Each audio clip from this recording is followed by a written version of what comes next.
He is, by almost any measure, one of the most powerful individuals on earth. He leads the world's largest religious institution. He commands the spiritual loyalty of more than 1 billion Catholics. He is received by heads of state as a peer.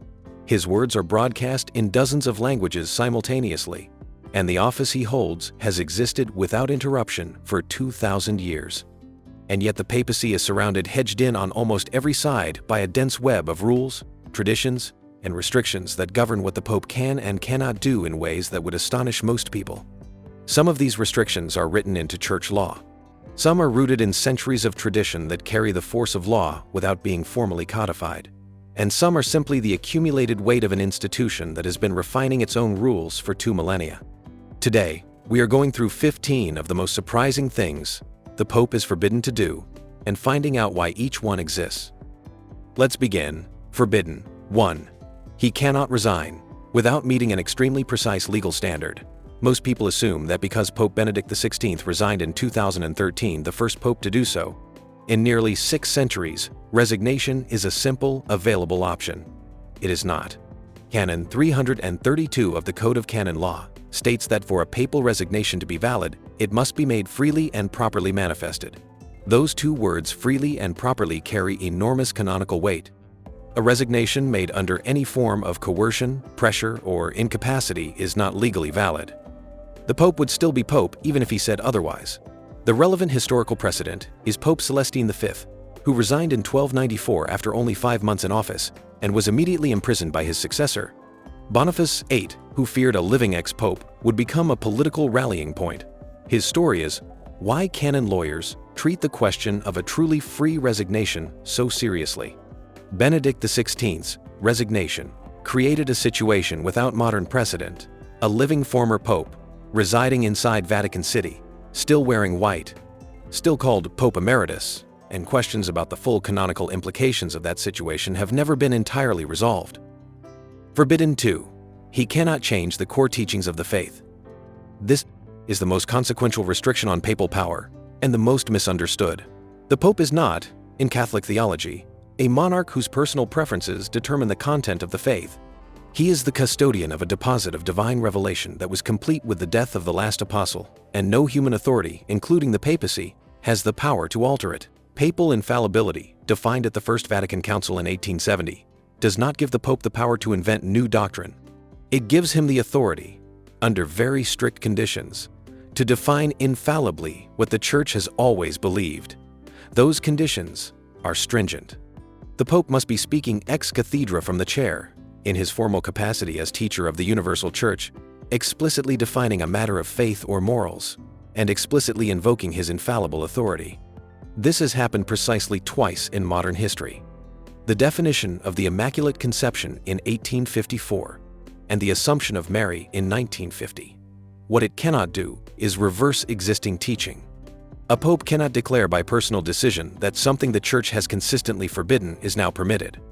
The restriction is not political, it is theological, and it shapes the boundaries of what any pope can actually achieve. Forbidden. 3. He cannot marry. Priestly celibacy in the Latin Rite is technically a discipline rather than a doctrine, meaning it is, in principle, subject to change. Married men can be and are ordained as priests in certain circumstances, including in Eastern Catholic churches and among some converted Protestant ministers. But the Pope is the Bishop of Rome. An episcopal celibacy, the expectation that bishops will be unmarried, is older, more deeply embedded, and far more resistant to any reform discussion than priestly celibacy more broadly. The theological reasoning has several strands. One argument holds that the bishop, and especially the Pope, is spiritually married to his diocese, and that a human marriage would constitute a kind of theological contradiction. Another emphasizes the total dedication the office demands. A man with primary obligations to a spouse and children cannot, by this logic, give the papacy what it requires. In practical terms, the restriction is so completely embedded in the institutional structure that it functions less like a rule and more like a basic given of the office's nature, something so foundational it is rarely even discussed as a restriction at all. Forbidden 4. He cannot travel spontaneously. Every papal journey outside Vatican City is one of the most complex logistical operations in the world. The security apparatus required to protect the Pope in any public space involves the Vatican's own Gendarmerie Corps, the Swiss Guard, the host country's intelligence services, local police, international protection coordination, and advanced teams arriving weeks beforehand. The Pope, who once walked Buenos Aires streets freely and took public buses to work, cannot step outside his residence without initiating a security operation of extraordinary scale. There are also diplomatic constraints. A papal visit carries significant political weight. It can be read as an endorsement of a government or a statement on a geopolitical situation. The Secretariat of State manages these decisions with careful attention to implications that have no equivalent in ordinary travel planning. Countries wait decades for papal visits. The decision to grant or decline is itself an exercise of diplomatic power. Pope John Paul II visited 129 countries across his pontificate. Every single journey required months of preparation. The freedom to simply decide on Tuesday to visit somewhere on Thursday does not exist. Forbidden 5, he cannot be prosecuted by any court on earth. The Pope enjoys what is, in practical terms, the most absolute personal legal immunity of any individual alive. As the head of a sovereign state and of the Holy See, which holds its own distinct status as a sovereign subject of international law, the Pope benefits from the diplomatic immunity that applies to heads of state under international law. No country can arrest him, subpoena him, or compel him to testify in any proceeding. This immunity has been directly tested in the context of the Church's sexual abuse crisis. Lawsuits filed in American courts attempting to name popes as defendants were dismissed on grounds of sovereign immunity. Calls for the International Criminal Court to investigate the Holy See's handling of abuse cases have gone nowhere, partly because the Vatican has not ratified the Rome Statute. Within the Vatican itself, canon law is equally explicit. The principle prima sedes, a nomine judicator, the first see, is judged by no one places the Pope entirely outside the jurisdiction of any ecclesiastical tribunal. He cannot be put on trial. He cannot be removed against his will. The only exits from the papacy are death, voluntary resignation, or incapacitation so complete that the office cannot be exercised, and even that last scenario has no clearly established procedure. Forbidden 6. He cannot keep his own name. The moment a man accepts election as Pope, he gives up his baptismal name. The tradition of adopting a new name dates to 533 AD, when a man born with the name Mercurius, the name of a pagan Roman god, became pope and chose to be known as John II rather than serve as a pope named after a deity of the ancient Roman pantheon. The practice became standard over the following centuries. The last pope to use his own name without modification was Adrian VI, who served briefly from 1522 to 1523. Since then, every pope has taken a new name. The choice carries immense symbolic weight. When Cardinal Jorge Mario Bergoglio, said Francis, in the Sistine Chapel in 2013, the first time any pope had chosen that name, it was understood immediately as a declaration of intent. Francis of Assisi is the patron saint of Italy, the saint most associated with poverty, simplicity, and care for the natural world. The name signaled an entire program of priorities before a single word of governance had been spoken. The Pope does not announce his chosen name before accepting election. He is asked immediately after, and his answer is typically the first data point the world receives about what kind of pontificate has just begun. Forbidden 7. He cannot govern without the Curia, and cannot fully control it. Roman Curia, the Vatican's central bureaucracy, comprises dozens of dicasteries, congregations, pontifical councils, and tribunals, each with its own staff, institutional culture, and accumulated history. Every pope enters office understanding that reforming the Curia is one of the most important and most difficult tasks he faces. And every pope who has attempted substantial reform has discovered that the institution resists change with a tenacity that reflects not mere bureaucratic inertia, but genuine, entrenched power. Pope Francis announced a comprehensive curial reform upon his election and spent the better part of a decade working toward it, promulgating a new apostolic constitution, reorganizing the Curia in 2022, the most sweeping reorganization in decades. Whether it achieved its goals of greater accountability and transparency is still debated. What is beyond debate is that the process required 9 years of sustained effort against significant internal resistance. The restriction is structural. The Pope is one man, governing an institution of 1.3 billion people through a central administration that developed its own culture long before he arrived and will continue developing it long after he is gone. Forbidden 8. He cannot speak casually without every word being analyzed.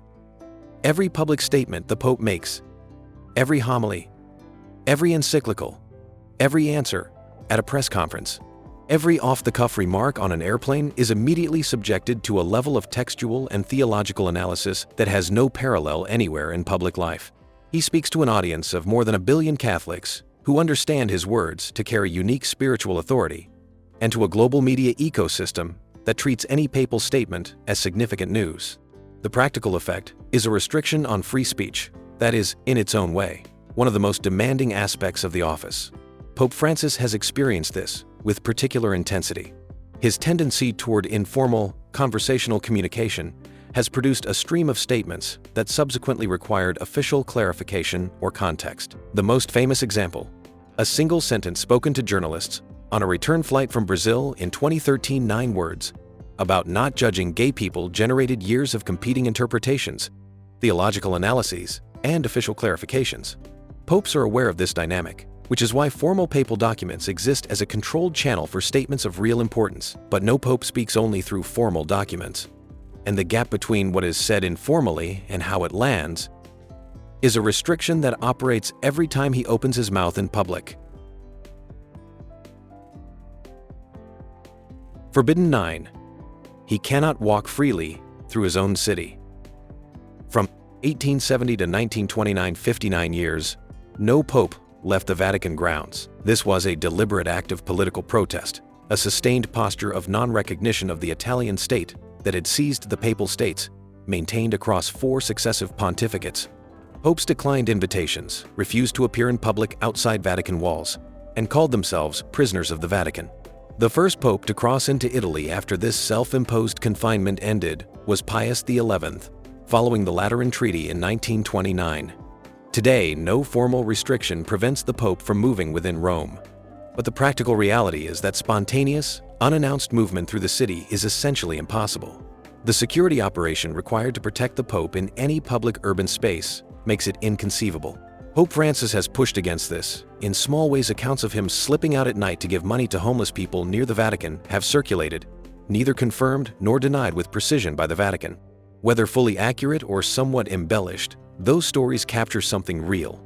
The Pope of Rome is effectively confined to a very small territory within the city he nominally leads as its bishop, and the streets of that city, its neighborhoods, its ordinary life are inaccessible to him in the way they are accessible to any of his parishioners. Forbidden 10. He cannot call a council without risking losing control of it.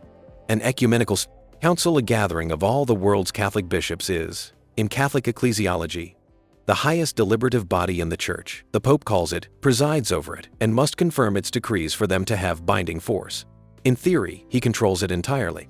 In practice, history has demonstrated repeatedly that once a council is convened, its proceedings develop a momentum and scope that can exceed and sometimes contradict the intentions of the Pope who summoned it. The Second Vatican Council, convened by Pope John XXIII in 1962 and continued by Paul VI after John's death in 1963, is the defining modern example. John XXIII convened it with a broad mandate for updating the Church's self-presentation to the modern world, without a tightly specified agenda. What resulted was a transformation of Catholic liturgy, ecclesiology, the Church's stance on religious liberty, and its relationship with other religions that went considerably further in multiple directions than anyone's initial vision had specified. The reforms of Vatican II remain among the most contested in Church history 50 years later. The restriction is not on calling a council, it is on controlling what it does once gathered. That is a distinction that has cost popes dearly. Forbidden 11. He cannot ignore 2,000 years of tradition. The Catholic Church understands itself not as an institution that invents its practice in response to contemporary circumstances, but as one that receives and transmits a tradition whose origins precede it. This creates a fundamental restriction on the papacy's freedom of action that operates differently from any formal legal rule. It operates as a theological and institutional gravity that pulls every proposed change toward the question: is this consistent with what we have always believed and done? The weight of tradition expresses itself through the concept of the sensus fidelium, the sense of the faithful, which holds that the beliefs of the entire Catholic people, understood historically, constitute evidence of what the Church truly teaches. It expresses itself through the authority of previous councils, whose defined teachings cannot simply be reversed by a later pope, and it expresses itself through the accumulated expectations of the world's bishops, clergy, and laypeople, who understand the papal role as faithful stewardship rather than creative leadership. When Pope Francis issued a declaration in December 2023 permitting the blessing of same-sex couples, the bishops' conferences of multiple African countries immediately declined to implement it in their territories. Papal authority approved the document. Tradition in specific cultural contexts stopped it at the door. Forbidden 12, he cannot keep gifts. Given to him, the Pope receives an extraordinary range and volume of gifts from heads of state, visiting bishops, pilgrims, artists, charitable organizations, and ordinary faithful from around the world. Artworks, sacred objects, jewelry, food and wine, cultural artifacts from every tradition on earth. The range across even a single pontificate is genuinely staggering, and none of it belongs to him personally. All gifts received by the Pope in his official capacity become the property of the Holy See, the Vatican, as an institution. The Pope cannot keep gifts as personal possessions, dispose of them as he chooses, or give them away as personal presents. He has the use of what he needs to fulfill his functions, his residence, his vestments, the objects required for his liturgical role, but he does not own them. Pope Francis has consistently directed significant gifts toward Vatican charity auctions, with proceeds going to causes serving the poor, handling this restriction with characteristic directness. The jewelry, the artworks, the treasures pass through his hands as a temporary steward, not an owner. It is one of the more quietly radical aspects of the office. The most gifted individual in the world owns almost nothing. Forbidden 13. He cannot be elected if he is not a Catholic male. The formal canonical requirements for election as pope are, perhaps surprisingly, extremely minimal. Only 2 conditions are strictly required. The person elected must be a male Catholic. He need not be a priest, a bishop, or even a cardinal at the time of election. In the early centuries of the Church, laymen were occasionally elected pope and ordained bishop subsequently. The canonical framework technically remains open to that possibility today, though in practice, the conclave invariably elects a cardinal who is already a bishop, and the institutional culture makes any other outcome essentially inconceivable. The gender requirement is the most consequential formal restriction, and its canonical status is inseparable from the broader question of women's ordination. Since the papacy requires episcopal ordination, and since Pope John Paul II's 1994 apostolic letter Ordinatio Sacerdotalis declared definitively that the Church has no authority to ordain women to the priesthood or episcopate, the restriction on female election is a derived consequence of that theological position rather than a separate rule. Whether that theological position is itself open to development is the question that lies beneath the restriction, and it is a question the institution has formally declared closed. Forbidden 14. He cannot be prosecuted, even by his own courts. Within the Vatican's own legal system, the Pope occupies a position of total legal immunity that goes beyond anything available under international law. Canon law is explicit. No ecclesiastical tribunal anywhere in the Church has jurisdiction over the Pope. No Vatican court can summon him, charge him, or judge him. No cardinal, no synod, no council has the authority to put a pope on trial or remove him from office against his will. The Latin principle is unambiguous. Prima setis, anemine judicatur. The first see is judged by no one. This creates a structural accountability gap that the Church has never fully resolved. The most significant recent exercise of Vatican criminal jurisdiction, the 2023 conviction of Cardinal Angelo Becciu for financial crimes related to a disastrous London real estate investment, demonstrated that Vatican's courts can and do hold senior officials accountable. The cardinal who authorized the investment, who reported to the Pope, was convicted and sentenced. The Pope, who approved aspects of the same process, cannot be. The hierarchy of accountability stops precisely where the hierarchy of authority reaches its peak.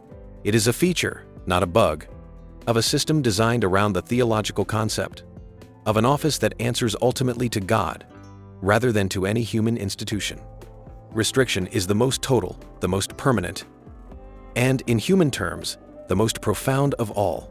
From the moment a man says, "accepto," in the Sistine Chapel, from the instant he accepts election, he ceases in every practical sense to be a private individual. He does not cease to be a person, but the private dimensions of personhood, the right to solitude, to unobserved thought, to casual relationships, to a life whose significance does not attach to every gesture and word, are effectively over. Every meal he eats that becomes known is analyzed for what it reveals about his health or his symbolic priorities. Every relationship he maintains is subject to scrutiny. His health is a matter of global concern and institutional consequence. When a pope is seen to be weakening, the entire apparatus of succession preparation quietly activates. Pope Francis, who before his election took public buses and cooked his own meals in Buenos Aires, has described the loss of ordinary life as one of the genuine privations of the papacy. His decision to remain in the Casa Santa Marta rather than the papal apartments was partly an attempt to preserve some texture of communal quotidian life. It is an attempt to resist a restriction that cannot ultimately be resisted. The papacy does not permit private life. The man disappears into the office, and the office is never, entirely, his own. What emerges from these 15 restrictions is a portrait of an office whose power and constraint are completely inseparable, two faces of the same institutional reality. The Pope cannot be prosecuted by any court and cannot walk freely through his own city. He can address 1 billion people simultaneously and cannot speak casually without triggering years of analysis.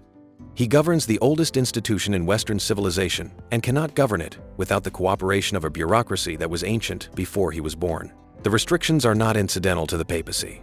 They are constitutive of it, the accumulated wisdom of 2,000 years about what happens when unchecked human authority meets the demands of spiritual leadership.